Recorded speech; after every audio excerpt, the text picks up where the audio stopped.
அன்புள்ள சகோதரர்களே, இந்த தனிமை அப்படி என்ற சொல்லை பொறுத்த வரைக்கும் இன்றைக்கு நமக்கு சில பொழுதுகள் அது புதுமையாகவோ அல்லது புதிதாகவோ இருக்கலாம். ஆனால் இந்த மார்க்கம் என்பதை முக்கியமாக கருதி பாவங்களை மிகவும் தவிர்த்து வாழ வேண்டும் என்ற எண்ணக்கரு இருக்கக்கூடிய அந்த ஈமானிய சிந்தனையின் விளைவின் காரணமாக ஒரு முஃமினுக்கு இந்த சிந்தனை அதிகம் ஏற்படும். அதனால் நம்ம இது அதாவது நபிமார்களுடைய வரலாற்றை படிக்கின்ற அந்த காலத்திலிருந்தே இந்த பகுதி என்ன செய்கிறது, சம்பந்தப்படுத்தப்பட்டு பேசப்படுவதை நீங்கள் பார்க்கலாம். நீங்கள் நூஹ் அலைஹிஸ்ஸலாத்துடைய வரலாற்றிலிருந்து எடுத்து பார்த்தீங்கன்னு சொன்னால் ரசூலுல்லாஹி ஸல்லல்லாஹு அலைஹி வஸல்லம் அவருடைய வரலாறு வரைக்கும் இந்த தனிமை என்ற பகுதி, அதாவது இந்த ஈமானது உந்துதல் காரணமாகவும் சமூகத்துடைய பாவங்கள் சோதனைகள் குழப்பங்கள் காரணமாகவும் நாம் நல்லது செய்ய வேண்டும், இந்த சமுதாய குழப்பங்களில் நம்ம சம்பந்தப்பட்டு விடக்கூடாது, பாவங்களில் ஈடுபட்டு விடக்கூடாது என்பதின் காரணமாகவும் பிற்காலத்தில் ரசூல் ஸல்லல்லாஹு அலைஹி வஸல்லம் உடைய மரணத்திற்கு பின்னர் சஹாபாக்களில் இருந்து இன்றைய காலம் வரைக்கும் அந்த சிந்தனை இருக்குது. இந்த சிந்தனையில் அளவுக்கு மிஞ்சி போய் பிதஅத்துக்குள்ளும் குஃப்ருக்குள்ளே போனவங்களும் இருக்கிறாங்க. அதான் நம்ம கல்வத்து அப்படின்னு சொல்லி தமிழில் சொல்லுவாங்க. கல்வத்துண்டா ஹல்வத், அரபில் ஹல்வத். ஹல்வத் அப்படின்னு சொன்னால் என்னது, நம்ம காலி ஆகிட்டுன்னு சொல்லுவோமா, காலி ஆகிட்டுன்னா ஒன்றும் இல்லாமல் போயிட்டு, காலி ஆகிட்டுன்னு சொன்னால் ஒன்றும் இல்லாமல் என்ன போய்விட்டது அப்படி என்று சொல்கிறது அந்த காலி ஆகிட்டுன்னு சொல்கிறது ஹா. அப்போ இந்த அடிப்படையில் இந்த ஹல்வத் அப்படி என்ற சொல் நம்ம ஹதீஸில் பார்த்துருக்கிறோம். 7 பேருக்கு அல்லாஹு தாலா என்ன செய்வான், நிழல் கொடுப்பான். அதில் இறுதியான நபராக வரஜுலுன் தக்கர் அல்லாஹ ஹாலியன் ஃபஃபாதத் ஐநாகும், ஒரு மனிதர் அல்லாஹ்வை தனிமையிலிருந்து ஞாபகப்படுத்துகிறார், அதன் காரணமாக அவருடைய கண்களிலிருந்து கண்ணீர் வடிகிறது, அவருக்கும் அல்லாஹு தாலா என்ன செய்வான், நிழல் அளிப்பான்னு அந்த 7 பேருடைய ஹதீஸில் பார்க்குறோம். அதில் என்னென்னா காலியன் அப்படின்னு நம்ம தமிழில் சொன்னோம்னா காலியன் முழங்கிட்டா, காலியாக இருக்கிற டைமில் அவருக்கு அல்லாஹ்வை ஞாபகம் கண்ணீர் வடித்தன்னு சொன்னார். அப்போ இந்த இதிலிருந்து தான் இந்த ஹல்வத் அப்படி என்று சொல்கிறது என்ன செய்யும் வரும். அதாவது தனிமையில் இருத்தல் என்கின்ற இந்த சிந்தனை ஏன் அப்படின்னு சொன்னால், ஒரு மனிதனை பொறுத்த வரைக்கும் சில அதாவது இயல்புகள் இருக்குது. அந்த இயல்புகள் நம்மளே செலக்ட் பண்ணிச்சேன்னு சொன்னால் அது பெரிய சோதனை, துன்பம், வலி. நம்ம அந்த இயல்பை செலக்ட் பண்ணினோம்னு சொன்னால் அது இன்பம், சந்தோஷம், மகிழ்ச்சி. உதாரணமாக தூக்கம், இந்த தூக்கம் முழித்திருத்தல், இந்த தூக்கம் முழிச்சிக்கிறது நம்மளே செலக்ட் பண்ணிச்சேன்னு வைங்களேன், அது நோய், வலி, ஆரோக்கியமின்மை, கஷ்டம். நம்ம தூக்கமின்மையை செலக்ட் பண்ணுவோமே, இன்பமாக இருக்கேன் அந்த நேரத்தில், முழிச்சிட்டு இருந்து சந்தோஷமாக இருந்து அப்படி மகிழ்ச்சியாலாம் இருப்போம். அது நம்ம செலக்ட் பண்ணுற டைமில். பசி நம்மளே தேர்ந்தெடுத்தது அப்படின்னு சொன்னால் வலி. நம்ம பசியை தேர்ந்தெடுத்தோம்னா டயட், அதுக்கு என்ன பேர், என்ன டயட். நம்ம செலக்ட் பண்ணுற டைமில் அதுக்கு டயட்டை நம்ம என்ன செய்வோம், பேர் வைப்போம். இதே மாதிரி தான் தனிமையை பொறுத்த வரைக்கும் கொரோனா டைமில் எல்லாரும் அனுபவித்தோம். அது நம்மளே செலக்ட் பண்ணுற டைமில் நமக்கு எல்லாருக்கும் அது என்ன செய்யும், வழியாக இருக்கும். நீ 14 நாள் தனிமைப்படுத்தப்பட வேண்டும், ஐசோலேஷனில் என்ன செய்யணும், இருக்கணும் அப்படின்ட்டு வந்துச்சேன்டா அது வழியாக இருக்கும். அதனால் எப்பொழுதும் இந்த தனிமைப்படுத்தல் என்ற தலைப்பு இப்போ உளவியல் சிந்தனையோடு இருக்கக்கூடியவங்க பார்த்தாங்கடா என்ன நினைப்பாங்கடா, தனிமைப்படுத்தல் எவ்வளோ பெரிய வழி தெரியுமா. அந்த தனிமைப்படுத்தலை பற்றி நம்ம பேசலை. எது தனிமை நம்மளை செலக்ட் பண்ணுமே அது வலிமிக்கது, அது கஷ்டமானது. நம்ம தனிமையை செலக்ட் பண்ணுற டைம் ஒன்று இருக்குது, அது இன்பமானது. இது நம்ம புரிஞ்சுக்கணும். இந்த அடிப்படையில் அதை தேர்ந்தெடுத்தார்கள். அதை தேர்ந்தெடுக்கிற சந்தர்ப்பத்தில் அதை பற்றி மார்க்கம் என்ன சொல்லுது, அதில் ஒரு ஹல்வத்து நாயகம் அப்படின்றெல்லாம் போய் பிதத்தாக போய் குஃபுரில் போய் சிறுக்கில் போனவங்களாம் இருக்கிறாங்க. ஹல்வத்துனா தனிச்சு போய் ஹல்வத்து நாயம் பேர் அவங்களுக்கு.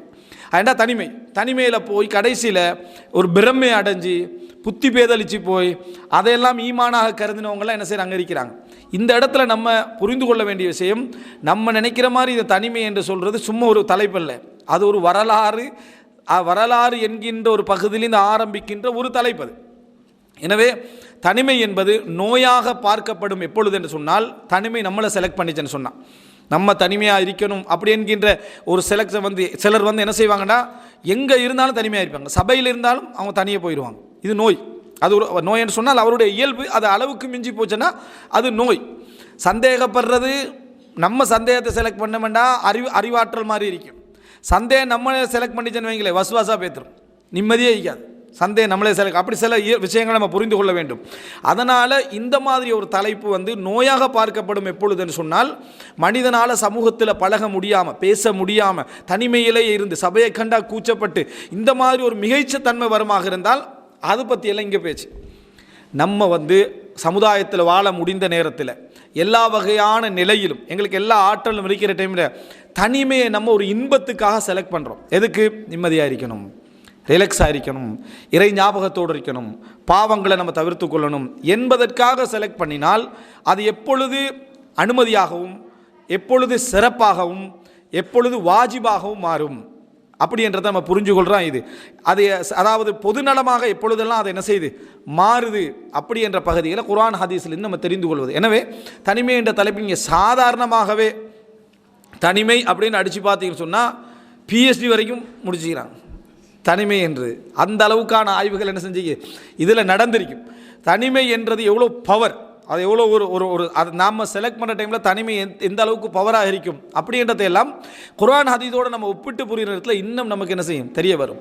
உண்மையிலேயே தனிமை ஏன் பலன் தருது அப்படின்ற பட்டியலை நம்ம கடைசியில் தெரிஞ்சு கொள்வோம். ஆனால் நல்ல மனிதர்கள், அதாவது சமுதாயத்துக்கு வழிகாட்ட நினைக்கக்கூடியவர்கள், சமுதாயத்தில் பயன் தரணும் அப்படின்னு நினைக்கக்கூடியவர்கள் எல்லாம் அந்த தனிமை என்கின்ற ஒரு பகுதியை என்ன செய்திருக்கிறார்கள், தங்களை உருவாக்கி கொள்வதற்கும் சமூக சீர்திருத்தங்களுக்கும் தங்களை பலப்படுத்திக் கொள்வதற்கும் அதை என்ன செஞ்சுக்கிறாங்க, யூஸ் பண்ணிக்கிறாங்க. இப்போ ரசூலுல்லாஹி ஸல்லல்லாஹு அலைஹி வஸல்லம் ஆயிஷா ரலியல்லாஹு சொல்கிறாங்க, ரசூல் ஸல்லல்லாஹு அலைஹி வஸல்லம் அவர்களுக்கு வஹி என்ன செய்யும், ஆரம்பத்தில் வந்து கனவுகளாக வந்து கொண்டிருக்கும். பிற்காலத்தை கொஞ்சம் கொஞ்சம் போகிற டைமில், அதாவது வஹி வருவதற்கு முன்னால் பின்னர் ரசூலுல்லாஹ்களுக்கு கொஞ்சம் காலமாக ஹுப்பிப இலைஹில் ஹலா, சஹீல் புகாரில் வருது, ஹுப்பிப இலைஹில் ஹலா, தனிமை விருப்பமாக்கப்பட்டது. தனிமை தனித்திருத்தல் அவருக்கு விருப்பமாக்கப்பட்டுச்சு. தனிமை விருப்பமாக்கப்பட்டதனால ஹதீஜா ரதியல்லாஹு அன்ஹா அவரிடத்திலிருந்து உணவுகளை எல்லாத்தையும் எடுத்துக்கண்டு கட்டிக்கண்டு இங்கே போயிடுவாங்க, மலைக்கு அந்த குகைக்கு போயிடுவாங்க. அப்போ அங்கே போய் ரசூலுல்லாஹி ஸல்லல்லாஹு அலைஹி வஸல்லம் அதாவது என்னது தஹன்னுஸ், இறைவணக்கமாக அவங்க நினைத்து கொண்டிருந்த அந்த தியானத்தில் அவங்க என்ன செய்வாங்க இருந்து சமுதாயத்தை பற்றியும் இதை பற்றி சிந்திச்சுக்கிட்டு இருப்பாங்க, தனிமையில் இருப்பாங்க. அப்போ இதில் நம்ம என்ன புரியுதுன்னு சொன்னால், ரசூல் ஸல்லல்லாஹு அலைஹி வஸல்லம் அவர்களுக்கு சும்மா தனியாக போகல, ஹுப்பிப இலைஹில் ஹலா, அவருக்கு தனிமை விருப்பமாக்கப்பட்டது. அப்போ யாரிடமிருந்து அதை ஏற்படுத்தி, அல்லாஹ்விடமிருந்து என்ன செஞ்சுக்குது அது ஏற்பட்டிருக்கிறது, தனிமை விருப்பமாக்கப்பட்டுச்சு. அங்கே இருந்து தான் அவர் என்ன செய்கிறாரு, அதாவது நிச்சயமாக ரசூலுல்லாஹ் சும்மா இருந்தாங்கன்னு அர்த்தம் அல்ல, தன் சமுதாயத்துடைய சீர்திருத்த சிந்தனைகளை, தன்னை பற்றிய சிந்தனைகளை, இறைவனை அடைகிற வழிகளை, இவைகளெல்லாம் ரசூலுல்லாஹி ஸல்லல்லாஹு அலைஹி வஸல்லம் சிந்திச்சிருப்பாங்க. அதில் அந்த படிப்பினையை பெறாமல் பார்த்தீர்களா, ஹதீஜா ரதியல்லாஹு அன்ஹா எவ்வளோ தியாகம் செஞ்சுக்கிறாங்க, சாப்பாடெல்லாம் கட்டின்னு இவ்வளோ பெரிய மலை உயரத்துக்கு ஏறிக்கிறாங்களேன்னு அதை பேசிக்கிட்டுக்கிறாங்க. அதை அப்படியே நீங்கள் திருப்பி எடுங்க. அப்போ ரசூல் ஸல்லல்லாஹு அலைஹி வஸல்லம் ஒரு நல்ல கணவர் இல்லைன்னு அர்த்தமே இல்லையாது. மலையில் உட்காந்துட்டு சாப்பாடை கொண்டு வாண்டா நல்ல கணவரா யோசிச்சு பாருங்கள். நாங்கள் ஒரு மலையில் உச்சிலிக்கிறோம், நீ வந்து மந்த்லி சாப்பாடு எடுத்துகிட்டு வரணும்டா, இவ்வளோ நல்ல மனைவி வேறு விஷயம், அவர் நல்ல கணவர் இல்லையே, வீட்லேருந்து தின்ன வேண்டியதானே அப்படி என்ற கேள்வி வரும். ரசூலுல்லாஹி ஸல்லல்லாஹு அலைஹி வஸல்லம் அவங்களுக்கு ஹதீஜா எப்பயும் சாப்பாடு எடுத்துகிட்டு போகல, பொய் அது, அப்படி ஒரு செய்தி இல்லை. ரசூல் ஸல்லல்லாஹு கான யத்தஸவ்வத், ஹதீஸிலே வருது, அந்த ஹதீஸில் வருது, உணவுகளை கட்டி கொண்டு ரசூலாக போவாங்க. ரசூல் ஸல்லல்லாஹு அலைஹி வஸல்லம் அந்த ஹதீஸில் வருது, உணவுகளை கட்டி கொண்டு ரசூலுல்லாஹி ஸல்லல்லாஹு அலைஹி வஸல்லம் அவர்கள் அந்த மலைக்கு என்ன செய்வாங்க, போய் உட்காருவார்கள். அப்போ ரசூல் ஸல்லல்லாஹு எப்பயுமே வான ஹைருக்கும் லி அஹ்லி, என் குடும்பத்துக்கு மிகச்சிறப்பானவன் நான்டாங்க ரசூலாங்க, அதை செய்ய மாட்டாங்க.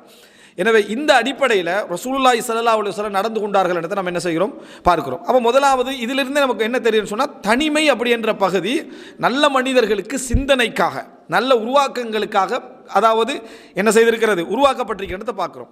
இப்போ அதனால தான் அல்லாஹு தஆலா குர்ஆனில் சொல்கிறான், நான் உங்களுக்கு ஏவுவதெல்லாம் இரண்டு பேராகவோ நீங்கள் தனித்தனியாகவோ இருந்து அல்லாஹ்வை பற்றி சிந்திக்குமாறு தான் அப்படி என்று வருது. அப்போ தனிமையில் இருத்தல் என்பது உங்களுக்கு நிறைய இறைவனை பற்றிய சிந்தனைகளை ஏற்படுத்துவது நோக்கமாக இருந்தால் சிறப்பானது.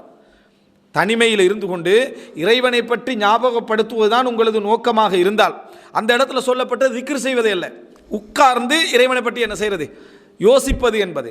இந்த மாதிரியான சப்ஜெக்டை நம்ம தனிமையோடு சம்பந்தப்படுத்தி யோசித்ததில்லை. அவர்கள் அல்லதீன யذ்குரூனல்லாஹ கியாமன் வ குஊதன் வ அலா ஜுனூபிஹிம், அவர்கள் நின்ற நிலையிலும் உட்கார்ந்த நிலையிலும் சாய்ந்த நிலையிலும், தனிமையாக இல்லை அது, இந்த 3 என்னதை குறிக்க தனிமை. அல்லாஹ்வை பற்றி சிந்திப்பார்கள்.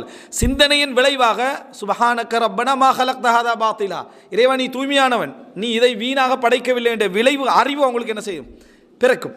எனவே சிந்தனையை தூண்டக்கூடிய இறைவனை பற்றி அந்த அறிவையெல்லாம் நமக்கு தரக்கூடிய ஒரு முக்கியமான ஒரு பகுதி தனிமையில் இறைவனை பற்றி சிந்தித்தல், சமூகத்தை பற்றி சிந்தித்தல், எமது சொந்த வாழ்க்கையுடைய இறை நெருக்கத்தை பற்றி சிந்தித்தல் நல்ல மார்க்க விளைவுகளை ஏற்படுத்தும், தூய்மையான விளைவுகளை ஏற்படுத்தும் என்பதற்கு இது ஆதாரம்.